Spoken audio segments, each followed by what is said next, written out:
Si tenemos algo como una masa, un nódulo, pues es indispensable hacernos una evaluación. Entre esas, el primer examen que nosotros solicitamos es la ecografía cervical para evaluar cómo está la estructura de la tiroides y evaluar también las partes laterales del cuello en donde están los ganglios cervicales para ver cómo están este tipo de componentes de estos tejidos ganglionares, si están inflamados o no, y esa es la causa, digamos, de que está apareciendo ese bulto a nivel del cuello. La gran mayoría de los pacientes en la actualidad no tienen ningún síntoma. Ahí viene algunas controversias en las sociedades médicas de cuándo solicitar un screening, es decir, una ecografía como screening para descartar alguna patología tiroide.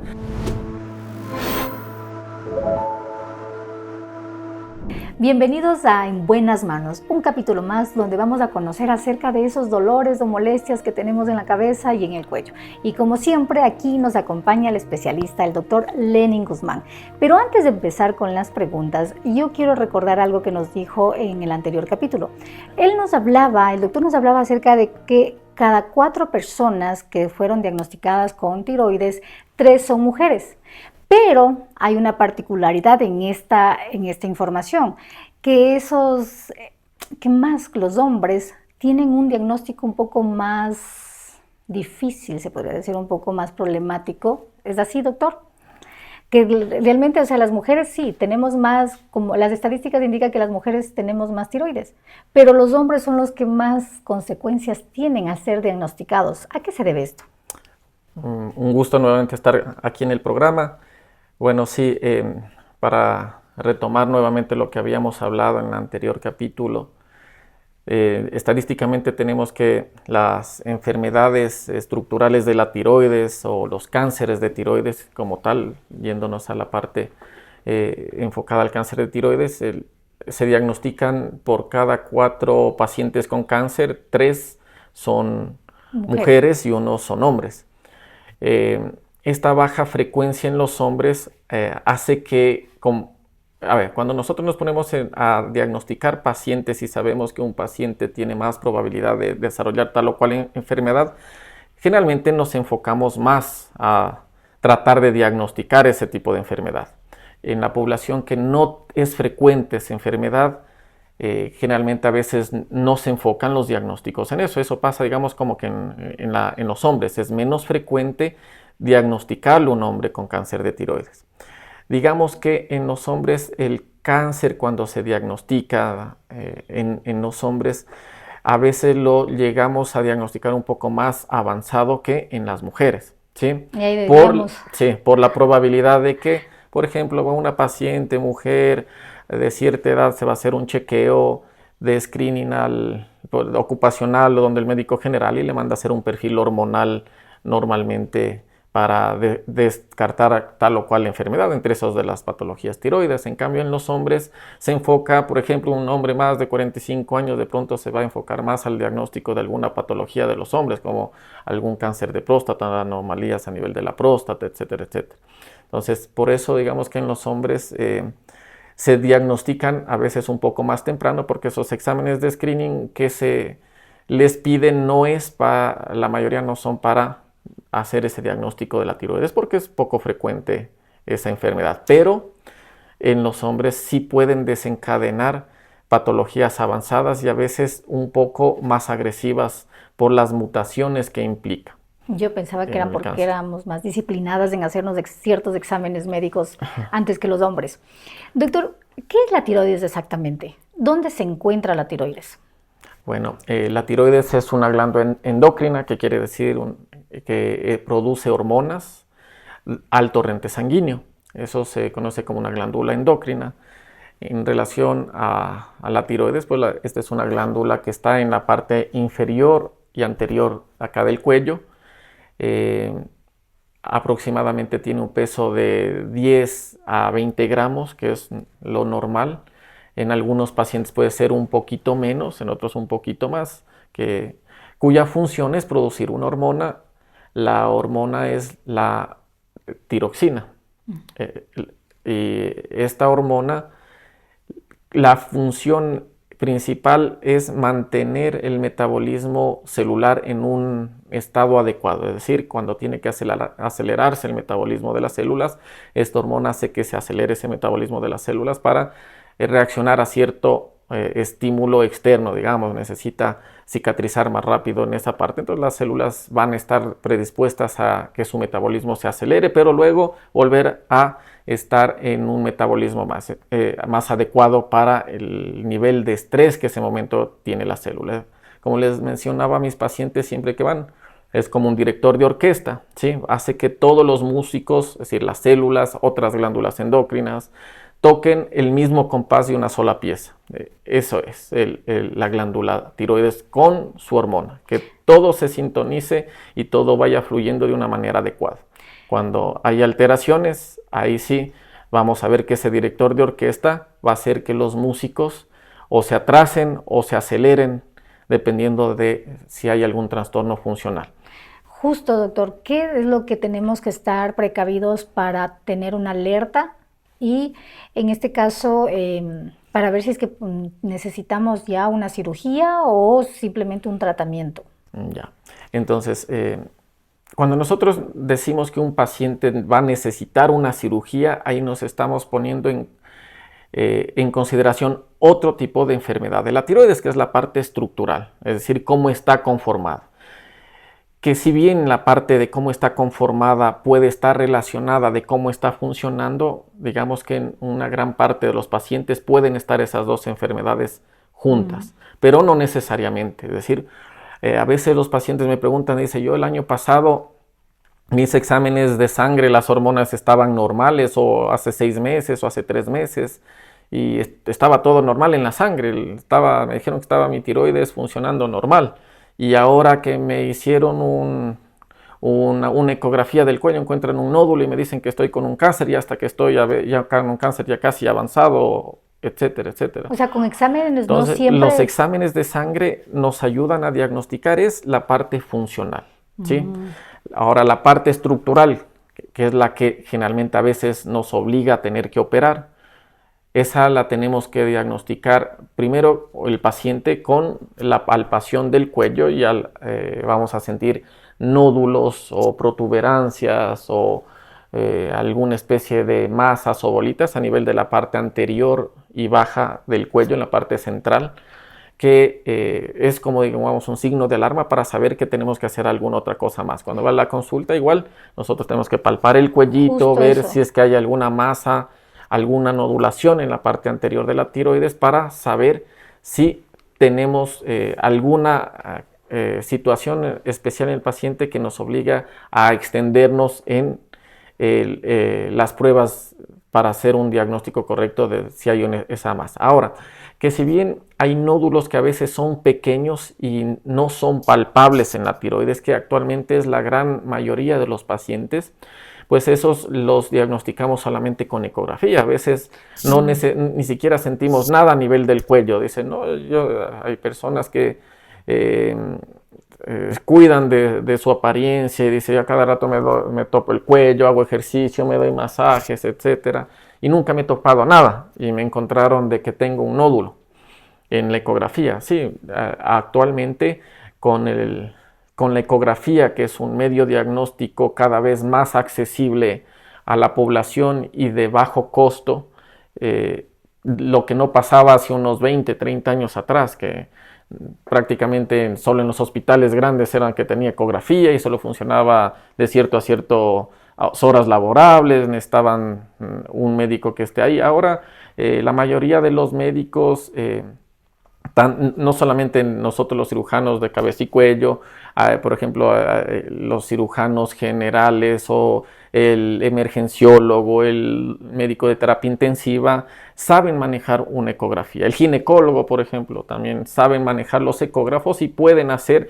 digamos, con una especie de screening de pronto a la parte de la tiroides. Entonces, al ser este examen mucho más accesible, de bajo costo, el diagnóstico de los nódulos cada vez son más tempranos de lo que se ocurría anteriormente. Doctor, para tener como un poco más claro aquí, entonces, ¿en qué momento sería este examen? O sea, ¿qué es lo que tenemos que sentir o palparnos para que podamos decir, sí, es momento de que creemos que tenemos que hacernos un eco aquí para poder verificar? Porque como usted dice, o sea, tal vez pasa mucho tiempo y eso ya avanzó.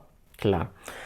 Bueno, lo primero, si cualquier paciente o persona siente alguna nodulación en el cuello, en la parte central o lateral del cuello, pues lo primero que tenemos que hacer es visitar al especialista para que nos haga un examen físico adecuado y nos mande a hacer los exámenes adecuados para llegar a un diagnóstico correcto y para descartar otro tipo de patologías que podrían encontrarse en el cuello y no necesariamente que sean de la tiroides, ¿sí? Entonces, si tenemos algo como una masa, un nódulo, pues es indispensable hacernos una evaluación. Entre esas, el primer examen que nosotros solicitamos es la ecografía cervical para evaluar cómo está la estructura de la tiroides, ¿sí? Y evaluar también las partes laterales del cuello en donde están los ganglios cervicales para ver cómo están este tipo de componentes de estos tejidos ganglionares, si están inflamados o no, y esa es la causa, digamos, de que está apareciendo ese bulto a nivel del cuello, ¿sí? Ahora, ¿Y el dolor, doctor, cuando aparece? Sí, la gran mayoría de los pacientes en la actualidad no tienen ningún síntoma, ¿sí? Entonces, ahí viene algunas controversias en las sociedades médicas de cuándo solicitar un screening, es decir, una ecografía como screening para descartar alguna patología tiroide. Inclusive en algunos congresos internacionales americanos, con el gran advenimiento del diagnóstico de cáncer de tiroides temprano, es decir, nódulos pequeños, lo que nosotros llamamos los microcarcinomas, en algunas se ha llegado a plantear que ahora hay un sobrediagnóstico del cáncer de tiroides. Entonces, y cada vez hay más personas jóvenes que se diagnostican. Entonces, aún no se llega a un consenso como tal, como para decir, cuando tenemos una alteración o para descartar algún cáncer de mama, tiene que ser de tal edad para arriba, un cáncer de próstata en los hombres de tal edad para arriba. Generalmente el corte que a veces le pones de 45 años para arriba para hacerse los chequeos, colonoscopías, más si hay antecedentes en la familia de alguna patología específica. Pero acá en tiroides aún no existe un consenso global para decir en qué momento debería hacerse un paciente una ecografía del cuello. Todavía no podemos, no tenemos esa certeza médica porque hasta hace algunos años atrás, pues como le digo, la ecografía no era disponible para todo el mundo. Ahora ya es mucho más accesible y nos permite hacer los diagnósticos mucho más precoces. Pero decirle a un paciente, sabe que desde los 20 años tiene que hacerse una ecografía, aparentemente todavía no hay una indicación. Lo que sí, que si tienen algunos factores predisponentes de desarrollar patologías en la tiroides, por ejemplo, pacientes que estuvieron expuestos en la niñez a radiaciones. Pongo un ejemplo que siempre les doy también a los pacientes en la consulta y les pregunto si en la niñez de pronto tuvieron alteraciones respiratorias que hayan obligado a que el paciente cuando era pequeño le hayan hecho radiografías muy frecuentes o tomografías muy frecuentes o algún otro tipo de patología que obligue a que haya estado expuesto a radiación.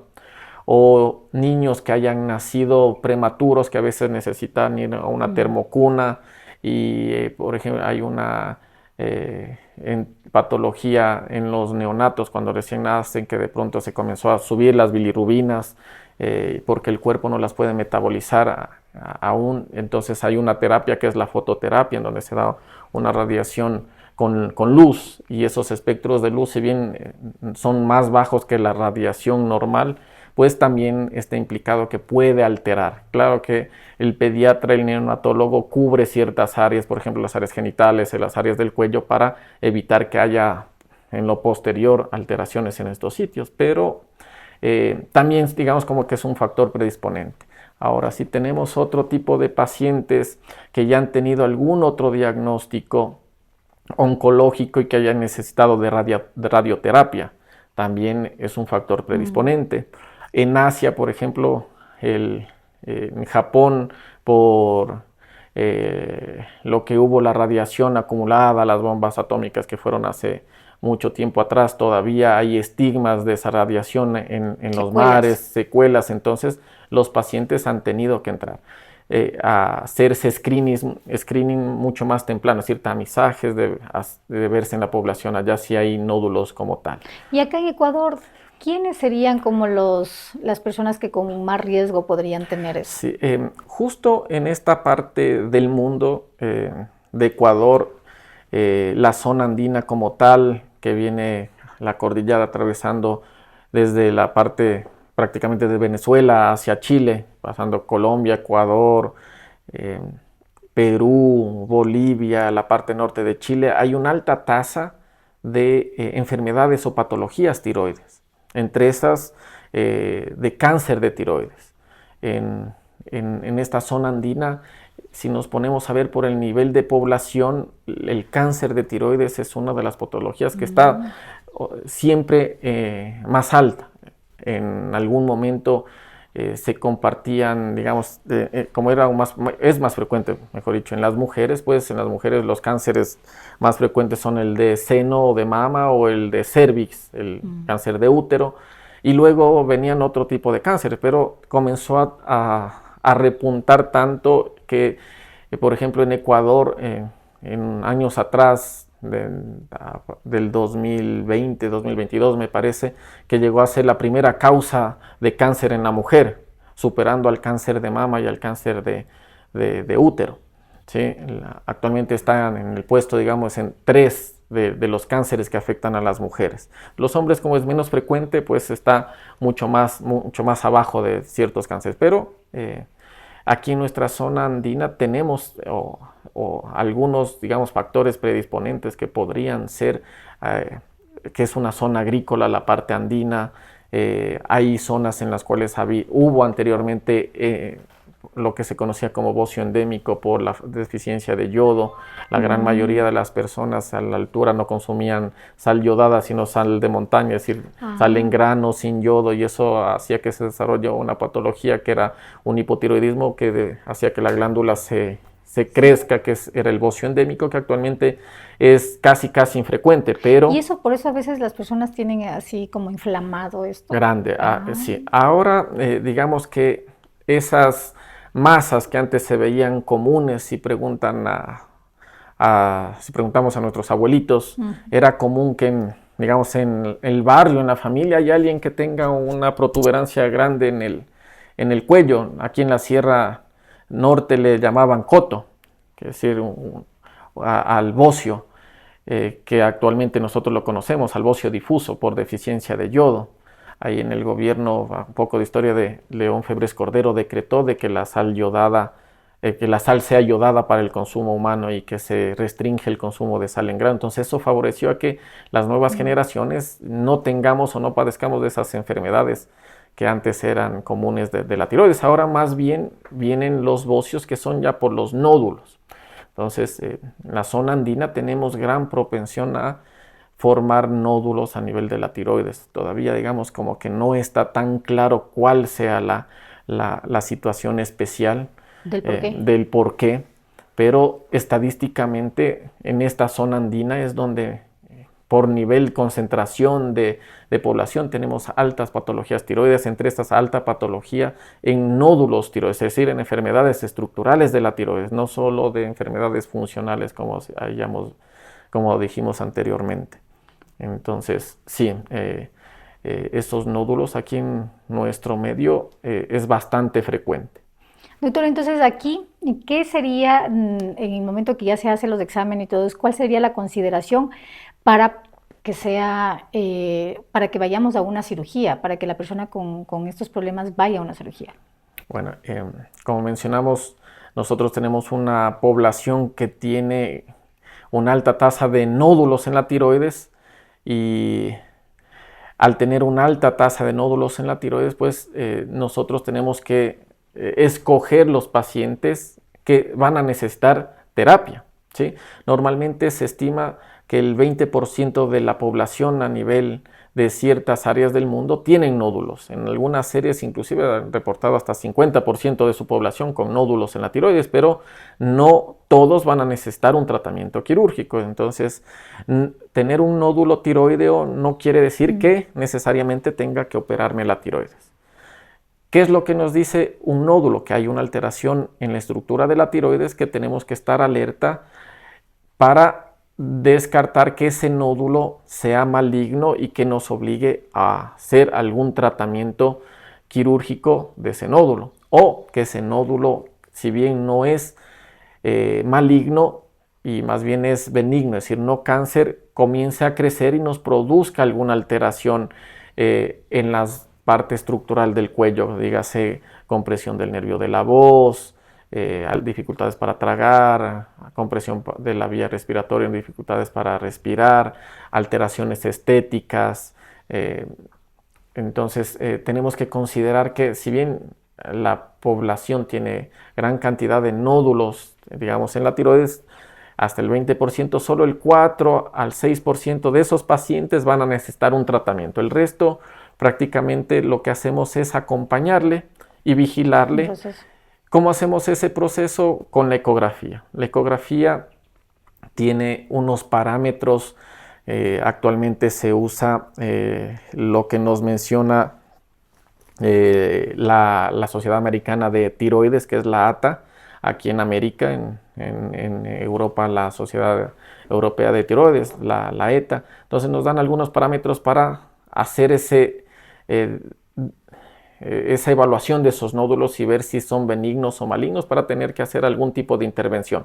Entre estos, digamos, mandarlos a puncionar, porque ya estamos haciendo un tipo de intervención en el paciente. Si, digamos, nos ponemos a puncionar todos los nódulos que existen en la población, pues el sistema de salud público y privado colapsaría, porque el 20% de una población que tenga que estarse puncionando, pues va a abarrotar todos los servicios de salud. Claro. Entonces, la Sociedad Americana de Tiroides y la Sociedad también Americana de Radiología idearon algunos parámetros. Actualmente usamos la de la Sociedad Americana también de Radiología, que es el score TIRADS, que es ¿qué quiere decir? Que ecográficamente evalúa el nódulo, cómo está su conformación estructural. Entre estas, digamos, si es un nódulo quístico, mixto, si es sólido, si este es mucho más en relación al tejido, nosotros le decimos ecogénico, es decir, está mucho más hipoecogénico, sus bordes, si tiene algún parámetro de que hay calcificaciones, principalmente las microcalcificaciones, que nos indican que tuvo un gran flujo vascular. Todo esto evalúa ese score y nos da un puntaje, y dependiendo de ese puntaje y del tamaño del nódulo nos indica si tenemos que puncionarlo o no. Generalmente un nódulo, digamos, que tenga un score alto, como un score, un TIRADS 5 que nosotros decimos, nos dicen las guías americanas que si es más de 1 centímetro debemos de mandarlo a puncionar. O sea, cirugía. No, puncionar. Es decir, la punción no es más que un examen, digamos, de mínima invasión para tener una biopsia citológica. ¿Sí? Se punciona con una agujita y se toma la muestra del nódulo, y eso se pone una placa y se envía a que el patólogo lo valore en el microscopio, y ahí van a ver células de la tiroides en las cuales nos van a decir si están alteradas o no están alteradas. Y ahí el patólogo nos va a reportar ese diagnóstico citológico de esa biopsia. También nos ponen unos parámetros. Nosotros conocemos que los patólogos le van a clasificar como el BT, es decir, para que a nivel mundial se unificó todos los criterios citológicos para decir si este paciente tiene alta probabilidad de que sea cáncer o una baja probabilidad. Igual va desde el 1 al 6. Cuando tenemos el más alto, tenemos una probabilidad del 99.98% de que sí sea un cáncer de tiroides. Si tenemos un 5, nos llega hasta una probabilidad del 85%. Si tenemos un 4, entre un 30 a 40%. Un 3, un 15, en algunas series le ponen hasta un 30, y un 2 en cambio nos dice que la probabilidad de que sea maligno es menor al 4%, entonces nos dice que es prácticamente benigno. Ya, Y el 1 en cambio nos dice que no es que no sea nada, sino que nos dice que es insuficiente la muestra y que tenemos que volver a puncionar. Ya, doctor. Entonces, de aquí podríamos decir que hay que diferenciar. Hay un tratamiento con el cual se podría seguir y hay otros pacientes que necesitan la cirugía. Cuando ya entramos a cirugía, doctor, ¿qué es lo que hace usted? ¿Con qué tecnología lo vamos a desarrollar? Bueno, entonces, una vez que nosotros ya hayamos hecho el diagnóstico de ese nódulo, digamos, en este caso puede ser maligno, que necesita cirugía. Hasta ahorita está comprobado a nivel oncológico que la cirugía es la única manera de que el paciente se garantice la cura, es decir, es el tratamiento estándar para curar el cáncer de tiroides, ¿sí? Existen otros métodos como la radioablación del nódulo, es decir, en términos un poquito más comprensibles, quemarlo al nódulo con ciertos aparatos, pero hasta ahora no ha demostrado que eso supere a la cirugía, ¿sí? Son maneras que, si bien las guías norteamericanas, la última que salió en el 2025, ratifica que podría aplicarse, pero generalmente nos dicen pacientes que de pronto tienen un alto riesgo para su cirugía, es decir, pacientes que son cardiópatas, que tienen muchas comorbilidades, es decir, enfermedades, que de pronto la cirugía es mucho más riesgosa que el propio nódulo. Entonces, una alternativa es hacer esa ablación, que también nosotros la podemos hacer y la hacemos. Sí la hace aquí. Sí la hacemos, ajá. Y la otra alternativa, por ejemplo, a los nódulos benignos, cuando son demasiado grandes y el paciente también no se puede operar o prefiere no tener una cicatriz en el cuello y ese nódulo benigno nos está causando alguna sintomatología, entre estos a veces deformaciones estéticas del cuello, pues también tenemos que hacer una ablación o una cirugía. Ahora, si vamos a decir que el paciente pasa cirugía, hasta ahorita igual la cirugía que nos ofrece la garantía y la que más está estudiada es la cirugía abierta de la tiroides, aunque también tenemos otros tipos de intervenciones como una cirugía a través la cirugía video asistida, que se llama TOEDVA. ¿Y eso lo hace también? También lo hacemos, o sea, ¿sí? Las dos. También lo hacemos y últimamente la cirugía robótica, que ha venido a reemplazar a la TOEDVA, que es cuando usamos nosotros, que es la TOEDVA, es una cirugía que hacemos a través de la parte anterior de la boca, de la parte posterior del mentón. Nos metemos por aquí debajo y vamos a este compartimento con instrumental que normalmente se usa para la laparoscopía, es decir, para cirugía abdominal o cirugía de tórax.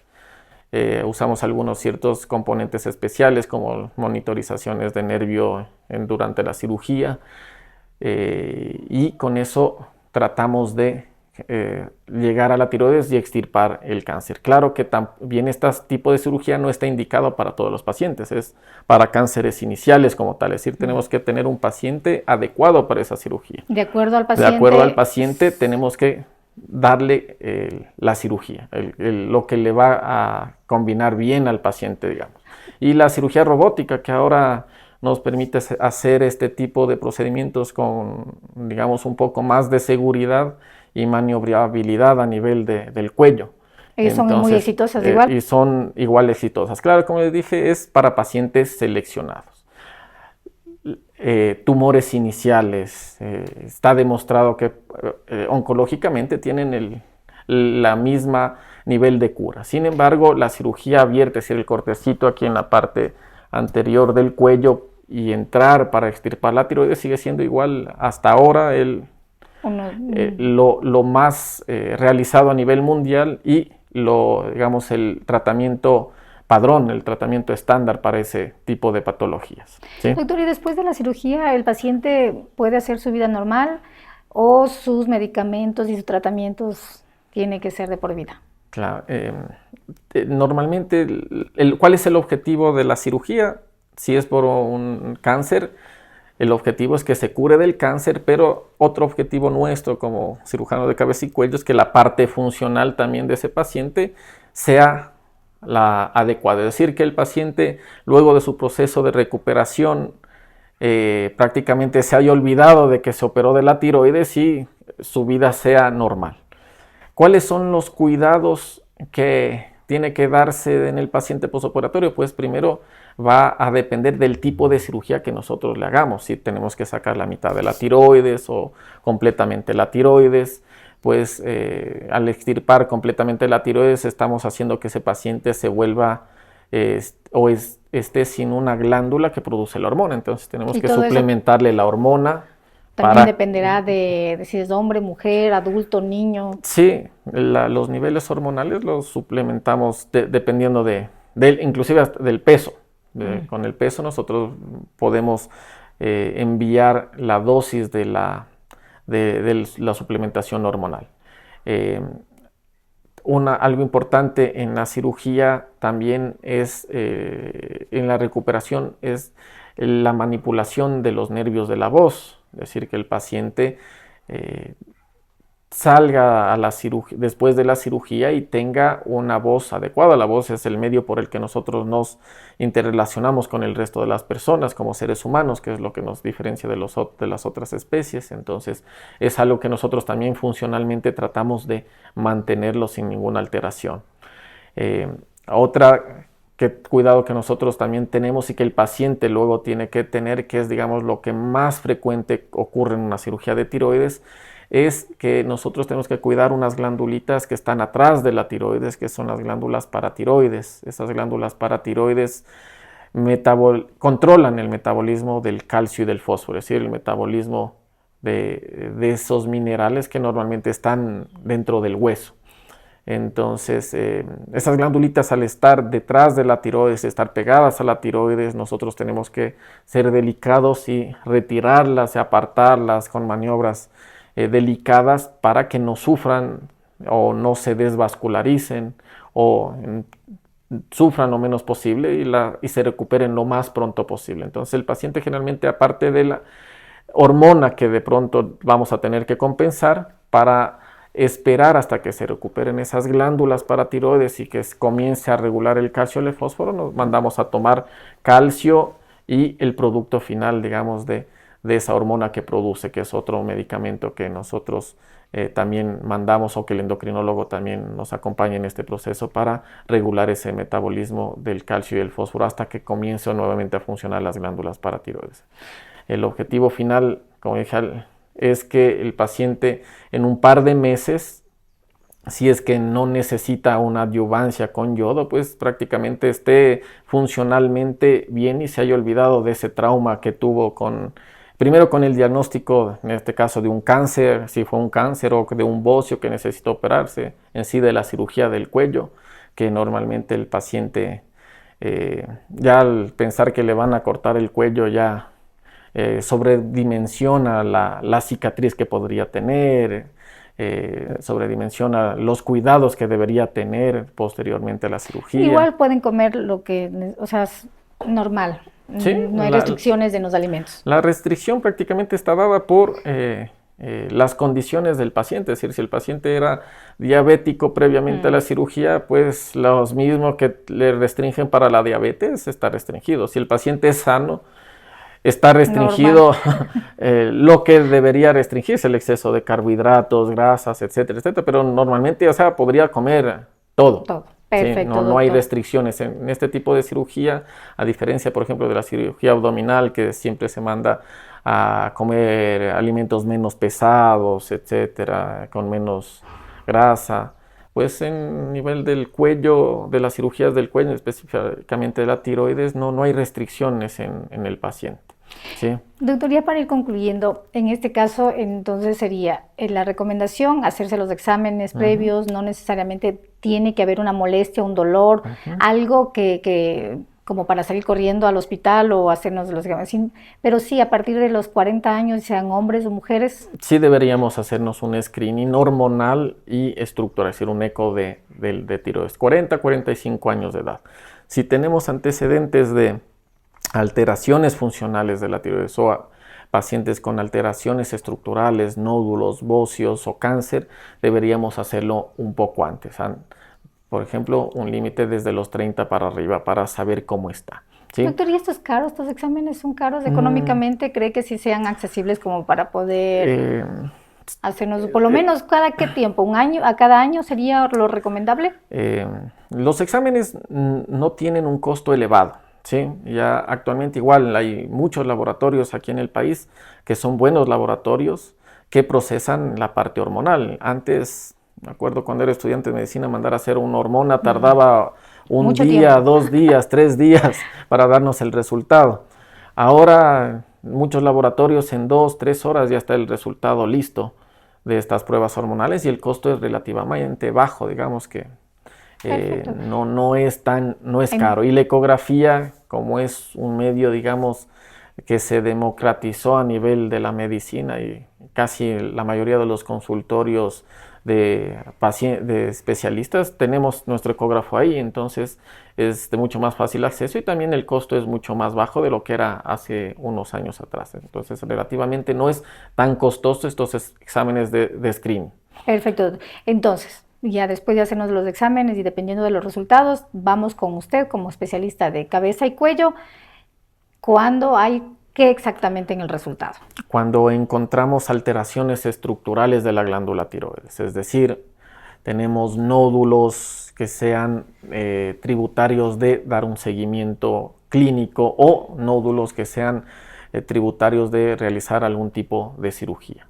Perfecto. ¿Sí? Y a veces también en patologías las cuales tenemos una hiperfuncionalidad, es decir, una funcionalidad muy alta de la glándula tiroides que de pronto no se controló clínicamente, necesita bloqueo hormonal y no, ese bloqueo a veces no es tan eficiente porque la patología es, digamos, un poco más agresiva y necesita operarse para extirparse esa glándula. ¿Sí? O es demasiado grande como especie de bóceo si no tenga nódulos, hay que investigar la causa, pero de pronto si es grande y está provocándonos síntomas respiratorios, alteraciones en la deglución, cambios en la voz, pues nosotros tenemos que examinarle para ver si ese paciente necesita o se beneficia de una cirugía. Perfecto, doctor. Y eso también es consejo de que los hombres también, a pesar de que a veces se comienzan a hacer exámenes de próstata y todo eso, no dejar a un lado la parte de la tiroides, del cuello y de la cabeza también. Cabeza y cuello. Entonces, los de cabeza y cuello, hombres y mujeres. O sea, a partir de los 40 hay que hacerse varios exámenes para evitar que se complique y, bueno, podernos mantener vivos y sanos más tiempo. Doctor, ¿algún consejo para finalizar? Bueno, un consejo sería que si nosotros tenemos alguna alteración, principalmente una lesión, como he dicho, una lesión que no se cura a nivel de la cabeza y el cuello, sea piel, boca, garganta, que no se cure más de 15 días, que nos haya estado cambiando la voz repentinamente y que eso se vuelva más frecuente, hayamos notado una masa, un bulto en el cuello y más aún si no es dolorosa, pues necesitamos una valoración de un especialista para descartar que eso sea alguna causa principalmente maligna. Y más si sobrepasamos los 40 años de edad. Perfecto, doctor. Muchísimas gracias, doctor, por acompañarnos, por estar con estos consejos y tener siempre esa alternativa de un especialista y ponernos al tanto de qué es lo que tenemos que cuidarnos en nuestro cuerpo. Muchísimas gracias a ustedes por compartir este episodio. Síganos, por favor, compartan este episodio con las personas que crean conveniente. Muchísimas gracias. Nos vemos en un próximo capítulo en su programa En Buenas Manos.